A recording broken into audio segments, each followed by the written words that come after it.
म श्री मृगौलापीडी सरोकार समाज नेपालको केन्द्रीय संस्थापक अध्यक्ष वर्तमान अध्यक्ष। मेरो नाम बलराम सुवेदी हो। म आम नेपाली नागरिकहरूलाई र वर्तमान प्रतिनिधि सभाका सांसद, प्रदेश सभाका सांसद र स्थानीय तहका प्रतिनिधिहरूलाई र आउँदै गरेका नयाँ पुस्ताका भावी राजनीतिको सपना देख्ने नागरिकहरूलाई यो भन्न चाहन्छु कि पूर्व राणाकालमा शासन कस्तो थियो, उनीहरूले राणाकाल राम्रो तरिकाले चलाउन नसकेको कारणले श्री सरकारबाट शिल्पा सरकार आयो। शिल्पा सरकारले पनि शिल्पा सरकारको शासन गर्दै आएको थियो। त्यसैमा फेरि बहुदलीय शासन आयो। बहुदलीय शासनबाट फेरि प्रजातन्त्र शासन आयो। प्रजातन्त्र शासनलाई फेरि राजतन्त्र शासन आयो। राजतन्त्र शासनलाई पनि पर्याय गरेर अहिले गणतन्त्र संघीयताको सरकार बनेको छ। तर पूर्व नेताहरूले जे काम गरेर आइरहेका थिए, जस्तो गरेर आएर उनीहरू नेता बनेका थिए, अहिले आउने भावी नेताहरूले पनि त्यही काम गर्ने हो। दुनियाँलाई मार्ने हो, दुनियाँलाई मारेर आफ्नो स्वार्थ पुरा गर्ने हो। मारेर मात्रै नेता हुन पाइन्छ, नमारिकन मात्रै नेता हुन सकिन्छ के? तपाईलाई तपाईको बाबुआमाले त्यही शिक्षा दिनुभयो के? तपाईलाई तपाईको टिचरले त्यही शिक्षा दिनुभयो? मारेर मात्रै नेता हुन पाइन्छ, मारेर मात्रै धनी हुन पाइन्छ? तपाईले कमाएको सम्पत्ति तपाईको छोरा नातिले पनि खान पाउँदैन। तपाईले अत्याचार गरेर राजनीति गरेर तपाईले कमाएको सम्पत्ति तपाईको नाति पलातीले पनि खान पाउँदैन। के फाइदा भयो? यस्तो दुर्व्यवहार व्यवहार नगर्नुहोस्। राजनीतिमा आउनुहुन्छ, राजनीतिको काम गर्नुहुन्छ, प्रकृष्ट तरिकाले काम गर्नुहोस्। तपाईहरुको कस्तो नीति? काम गरेर पैसा नदिने, दोकानबाट लगेको सामानको पैसा नदिने,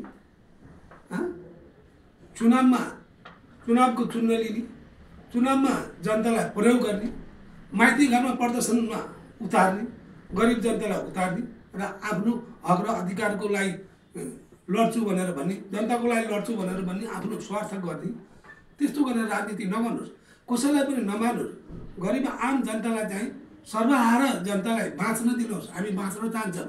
सुखी नेपाल, समृद्ध नेपाल, सुस्वास्थ्य नेपाल देख्न हामी चाहन्छौँ र आउनेवाला नेतालाई पनि मैले यही भन्न चाहन्छु। पूर्व नेताहरूलाई पनि मैले यही भन्न चाहन्छु, हामीलाई बाँच्न दिनुहोस्। म मृगौलापीडी सरोकार समाजको केन्द्रको अध्यक्ष।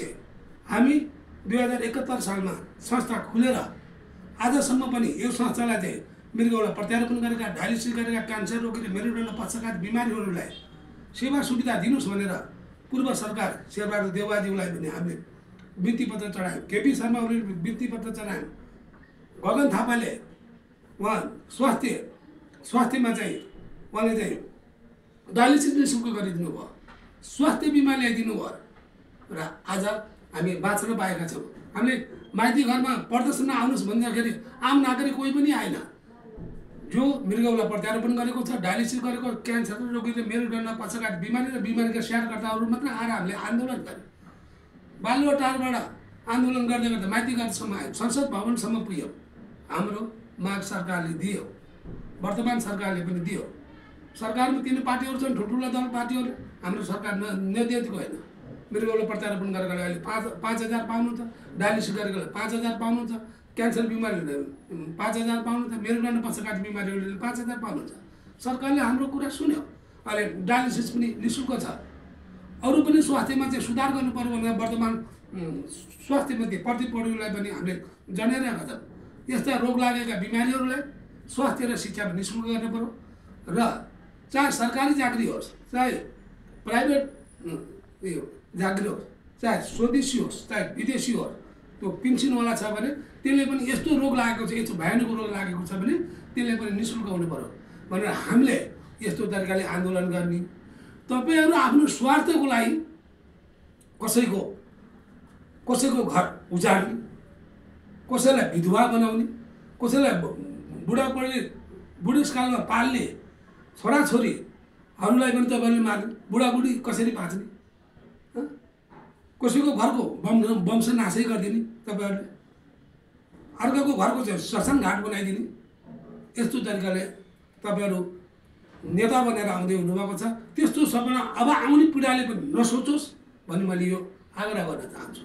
किनभने हामी सबै बाँचौँ, हामी सबै मिलेर बाँचौँ। ठिक छ, तपाईँको इच्छा छ, नेता हुन चाहनुहुन्छ, तपाईँको पार्टी बदली गर्न चाहनुहुन्छ, राम्रो कामले जनताको सामुन्ने आउनुहोस्। अब जनता त्यस्तो छैन। अब हामीले राम्रो हेर्छौँ, हाम्रो हेर्दैनौँ, हामीले पार्टी पनि हेर्दैनौँ, हाम्रो पार्टी पनि भनेर जाँदैनौँ। अब जनता राम्रो हेर्छ, राम्रोलाई भोट दिनुहोस्, नराम्रोलाई भोट नदिनुहोस्।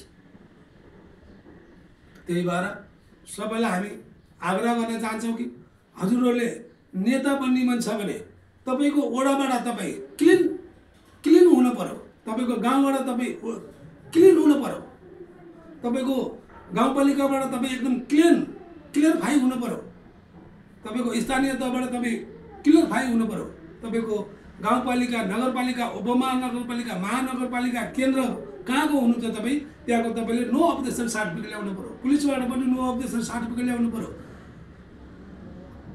र निर्वाचन आयोगको तपाईँले नो अब्जेक्सन सर्टिफिकेट हुनु पर्यो, उद्योग वाणिज्य सङ्घबाट नो अब्जेक्सन सर्टिफिकेट हुनु पर्यो, मार्केटबाट पनि नो अब्जेक्सन सर्टिफिकेट हुनु पर्यो। त्यस्तो मान्छेले मात्रै पार्टी खुल्न पाउने, त्यस्तो मान्छे मात्रै राजनीतिमा जान पाउने, त्यस्तो व्यक्तिले मात्रै राजनीति गर्न पाउने भनेर यस्तो कानुन आउनु पर्यो र त्यस्तो व्यक्ति मात्रै नेता हुन पाउने।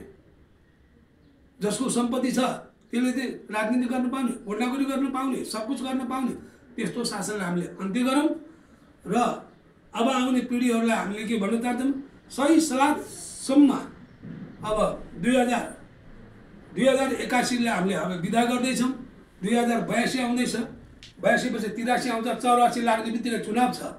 2 वर्षको कार्यकालमा हामीले जहाँ तहाँ कुनै पार्टीले पनि, कुनै नयाँ पार्टी होस्, पुरानो पार्टी, जुनसुकै पार्टीले हुलदङ्गा नगरिकन राम्रो तरिकाले भोट माग्नुहोस्, राम्रो तरिकाले विजय हुनुहोस् न।